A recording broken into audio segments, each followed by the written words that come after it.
L'orphelin.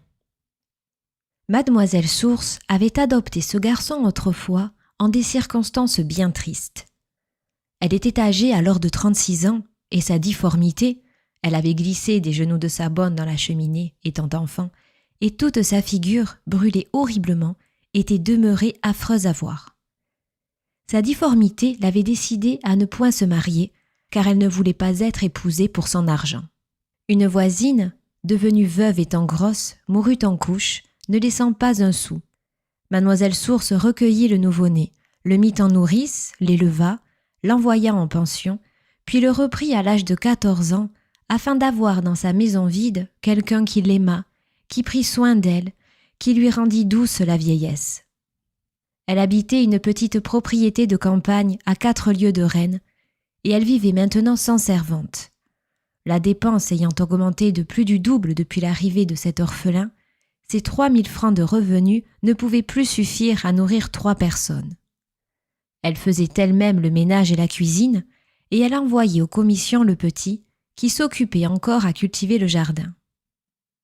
Il était doux, timide, silencieux et caressant, et elle éprouvait une joie profonde, une joie nouvelle à être embrassée par lui, sans qu'il parût surpris ou effrayé de sa laideur.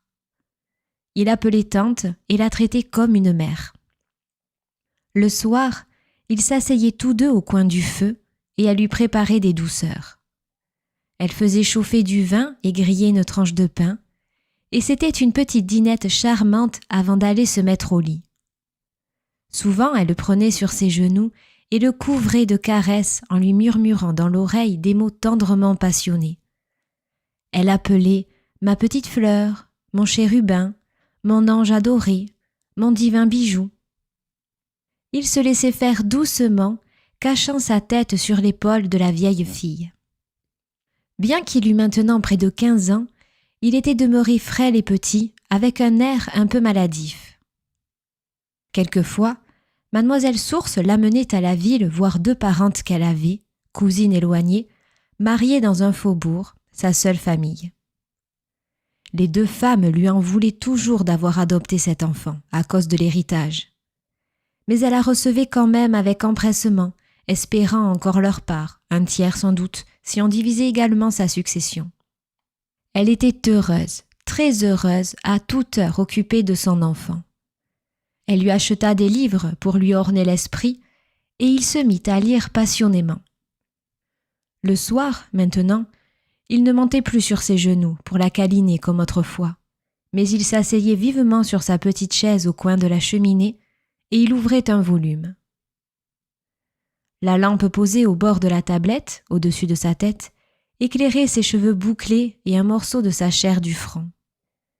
Il ne remuait plus, il ne relevait pas les yeux, il ne faisait pas un geste, il lisait, entrait, disparut tout entier dans l'aventure du livre. Elle, assise en face de lui, le contemplait d'un regard ardent et fixe, étonnée de son attention, jalouse, prête à pleurer souvent. Elle lui disait par instants « Tu vas te fatiguer, mon trésor », espérant qu'il relèverait la tête et viendrait l'embrasser. Mais il ne répondait pas, il n'avait pas entendu, il n'avait pas compris. Il ne savait rien autre chose que ce qu'il voyait dans les pages. Pendant 2 ans, il dévora des volumes en nombre incalculable. Son caractère changea. Plusieurs fois ensuite, il demanda à Mademoiselle Source de l'argent qu'elle lui donna. Comme il lui en fallait toujours davantage, elle finit par refuser, car elle avait de l'ordre et de l'énergie, et elle savait être raisonnable quand il le fallait. À force de supplications, il obtint d'elle encore, un soir, une forte somme. Mais comme il implorait de nouveau quelques jours plus tard, elle se montra inflexible, et elle ne céda plus, en effet. Il parut en prendre son parti. Il redevint tranquille, comme autrefois, aimant rester assis pendant des heures entières sans faire un mouvement, les yeux baissés, enfoncés en des songeries. Il ne parlait plus même avec Mademoiselle Source, répondant à peine à ce qu'elle lui disait, par phrases courtes et précises. Il était gentil pour elle, cependant, et plein de soins, mais il ne l'embrassait plus jamais. Le soir, maintenant, Quand ils demeuraient face à face des deux côtés de la cheminée, immobiles et silencieux, il lui faisait peur quelquefois. Elle voulait le réveiller, dire quelque chose, n'importe quoi, pour sortir de ce silence effrayant comme les ténèbres d'un bois. Mais il ne paraissait plus l'entendre, et elle frémissait d'une terreur de pauvre femme faible quand elle lui avait parlé 5 ou 6 fois de suite sans obtenir un mot. Qu'avait-il ? Que se passait-il en cette tête fermée ? Quand elle était demeurée ainsi 2 ou 3 heures en face de lui, elle se sentait devenir folle, prête à fuir, à se sauver dans la campagne pour éviter ce muet et éternel tête-à-tête. Et, aussi, un danger vague qu'elle ne soupçonnait pas, mais qu'elle sentait. Elle pleurait souvent, toute seule. Qu'avait-il ? Qu'elle témoignait un désir, il exécutait sans murmurer. Qu'elle eût besoin de quelque chose à la ville, il s'y rendait aussitôt. Elle n'avait pas à se plaindre de lui, non, certes. Cependant, une année encore s'écoula, et il lui sembla qu'une nouvelle modification s'était accomplie dans l'esprit mystérieux du jeune homme. Elle s'en aperçut, elle le sentit, elle le devina. Comment ? N'importe. Elle était sûre de ne s'être point trompée. Mais elle n'aurait pu dire en quoi les pensées inconnues de cet étrange garçon avaient changé. Il lui semblait qu'il avait été jusque-là comme un homme hésitant, qui aurait pris tout à coup une résolution. Cette idée lui vint un soir en rencontrant son regard, un regard fixe, singulier, qu'elle ne connaissait point. Alors il se mit à la contempler à tout moment, et elle avait envie de se cacher pour éviter cet œil froid planté sur elle.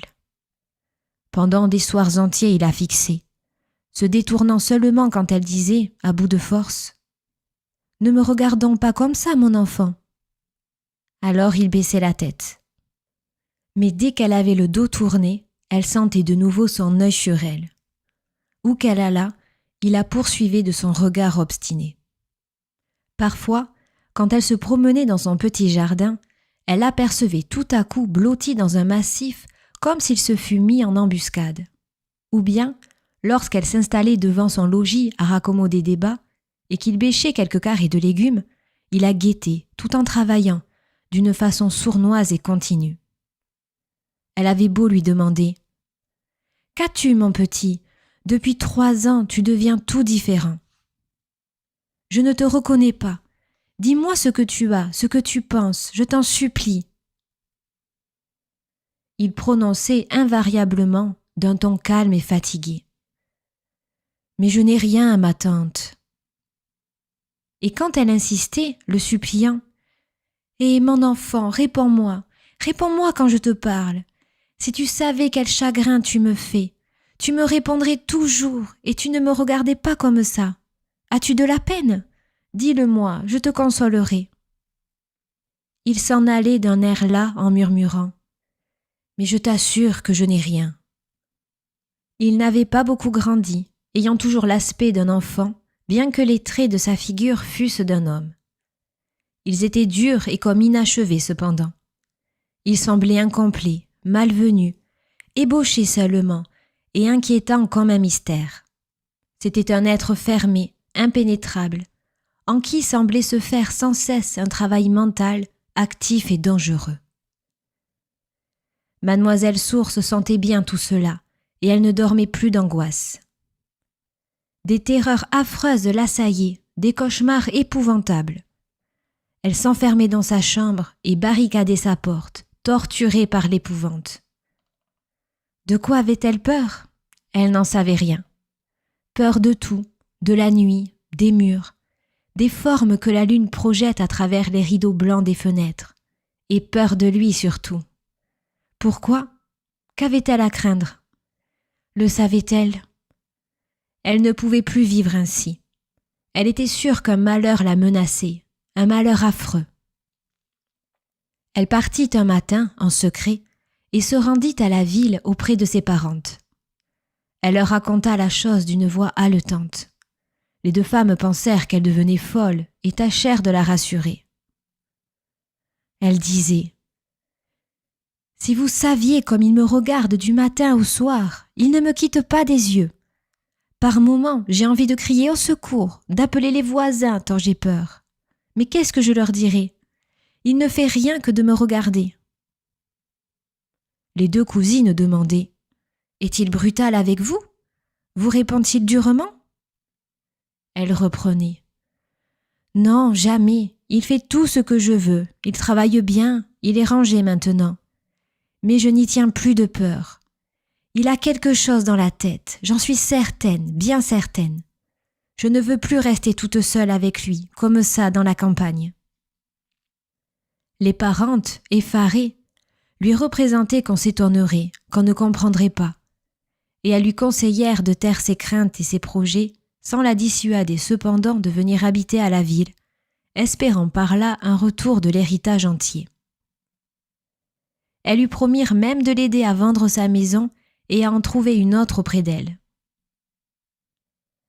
Mademoiselle Source rentra dans son logis, mais elle avait l'esprit tellement bouleversé qu'elle tressaillait au moindre bruit et que ses mains se mettaient à trembler à la plus petite émotion. 2 fois encore, elle retourna s'entendre avec ses parentes, bien résolue maintenant à ne plus rester ainsi dans sa demeure isolée. Elle découvrit enfin dans le faubourg un petit pavillon qui lui convenait et elle l'acheta en secret. La signature du contrat eut lieu un mardi matin et Mademoiselle Source occupa le reste de la journée à faire ses préparatifs de déménagement. Elle reprit, à 8 heures du soir, la diligence qui passait à 1 kilomètre de sa maison. Et elle se fit arrêter à l'endroit où le conducteur avait l'habitude de la déposer. L'homme lui cria en fouettant ses chevaux : « Bonsoir, Mademoiselle Source, bonne nuit. » Elle répondit en s'éloignant : « Bonsoir, Père Joseph. » Le lendemain, à 7h30 du matin, le facteur qui porte les lettres au village remarqua, sur le chemin de traverse, non loin de la grande route, une grande flaque de sang encore frais. Il se dit : « Tiens, quelque pochard qui aura saigné du nez. » Mais il aperçut 10 pas plus loin un mouchoir de poche aussi taché de sang. Il le ramassa. Le linge était fin et le piéton, surpris, s'approcha du fossé où il crut voir un objet étrange. Mademoiselle Source était couchée sur l'herbe du fond, la gorge ouverte d'un coup de couteau. 1 heure après, les gendarmes, le juge d'instruction et beaucoup d'autorités faisaient des suppositions autour du cadavre. Les 2 parentes, appelées en témoignage, vinrent raconter les craintes de la vieille fille et ses derniers projets. L'orphelin fut arrêté. Depuis la mort de celle qu'il avait adoptée, il pleurait du matin au soir, plongé, du moins en apparence, dans le plus violent des chagrins. Il prouva qu'il avait passé la soirée jusqu'à 11 heures dans un café. 10 personnes l'avaient vu, étaient restées jusqu'à son départ. Or, le cocher de la diligence déclara avoir déposé sur la route l'assassiné entre 9h30 et 10h. Le crime ne pouvait avoir lieu que dans le trajet de la grande route à la maison, au plus tard vers 10h. Le prévenu fut acquitté. Le testament, ancien déjà, déposé chez un notaire de Rennes, le faisait légataire universel. Il hérita. Les gens du pays, pendant longtemps, le mirent en quarantaine, le soupçonnant toujours. Sa maison, celle de la morte, était regardée comme maudite. On l'évitait dans la rue. Mais il se montra si bon enfant, si ouvert, si familier, qu'on oublia peu à peu l'horrible doute. Il était généreux, prévenant, causant avec les plus humbles de tous tant qu'on voulait. Le notaire, maître Rameau, fut un des premiers à revenir sur son compte, séduit par sa loquacité souriante. Il déclara un soir, dans un dîner chez le précepteur : « Un homme qui parle avec tant de facilité et qui est toujours de bonne humeur ne peut pas avoir un pareil crime sur la conscience. » Touchés par cet argument, les assistants réfléchirent, et ils se rappelèrent en effet les longues conversations de cet homme qui les arrêtait, presque de force, au coin des chemins, pour leur communiquer ses idées, qui les forçait à entrer chez lui quand il passait devant son jardin, qui avait le bon mot plus facile que le lieutenant de gendarmerie lui-même, et la gaieté si communicative que, malgré la répugnance qu'il inspirait, on ne pouvait s'empêcher de rire toujours en sa compagnie. Toutes les portes s'ouvrirent pour lui. Il est maire de sa commune aujourd'hui.